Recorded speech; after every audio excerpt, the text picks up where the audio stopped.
And then we're going to take all the supplies that we've created or that we've gathered, and we're going to provide them to wherever it makes sense after the storm passes. And so, looking at this, obviously the water, some of these other things.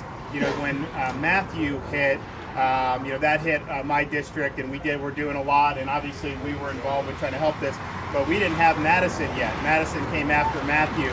So now we're thinking, yeah, food and water, but definitely bring diapers and the formula and all that, 'cause it's very important for people with young children. So I'm glad we're doing some of that here. A week ago, people would not have, weren't even thinking about any type of storm. And then even when this thing first came on the horizon, it was a storm, but it seems like it's just grown in ferocity, and it's going to be very, very deadly. I mean, you're looking at really significant storm surge from the Tampa Bay area all the way over to Alabama on the entire coast.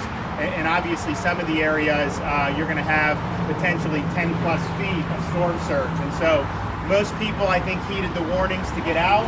Those that didn't are now in a position or are really forced to hunker down and try to ride through it. But I would say thank you for helping out here so that we can help on the back end. But make sure to pray for the people in harm's way right now, because this stuff is absolutely life-threatening, and it was different. You remember last year when we dealt with Irma, we were following that thing when that thing was hundreds of miles away from Florida. We didn't know if it was going to go to Jacksonville or Palm Beach or Miami or West Coast, and the whole state was really watching that.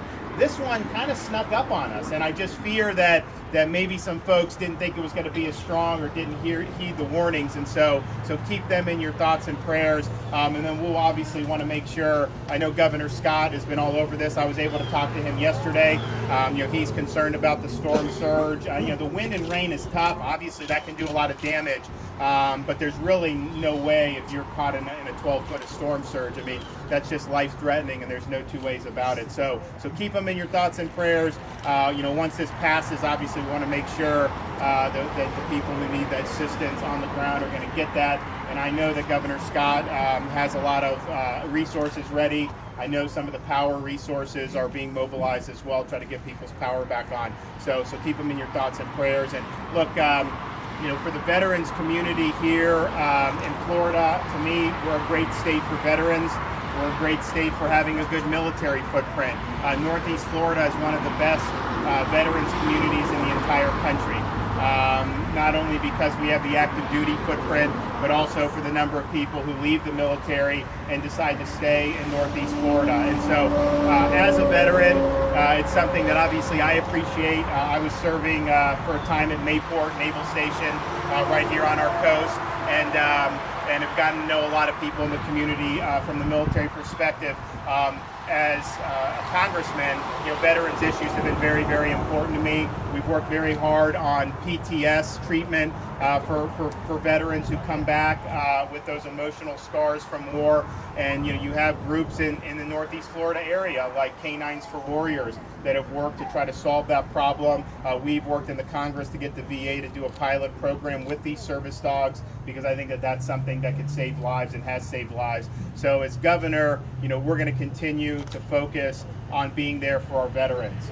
When people wear the uniform and they're willing to risk their lives, not everyone is called on to make the ultimate sacrifice that the select few have done, including obviously, having Chris here is very special. But everyone could potentially be called upon to do that. When you wear the uniform, you don't know what the mission's going to require. You don't know where you're going to be sent, but you're basically writing a check payable to the United States of America for an amount up to including your life. And so when people are willing to do that and they're serving our country and serving honorably when they get out, we need to make sure that we're standing by them. So as governor, that will absolutely be a priority for me. I'm going to continue on my efforts with the post-traumatic stress, working with the federal government, but also working with our organizations here in Florida, because I think it will save lives, and I think it's very, very important. So I want to thank you guys for coming. I'm sorry we couldn't do, a more rah-rah campaign rally, but given the circumstances, we think it's important that we're keeping the folks in Northwest Florida in our thoughts and prayers, and that we're actually doing something to be able to help folks who are going to be in need. So your contribution is important. It will make it on the scene wherever it makes sense once the storm passes. and I just appreciate that really. And Casey, where's Casey? She's back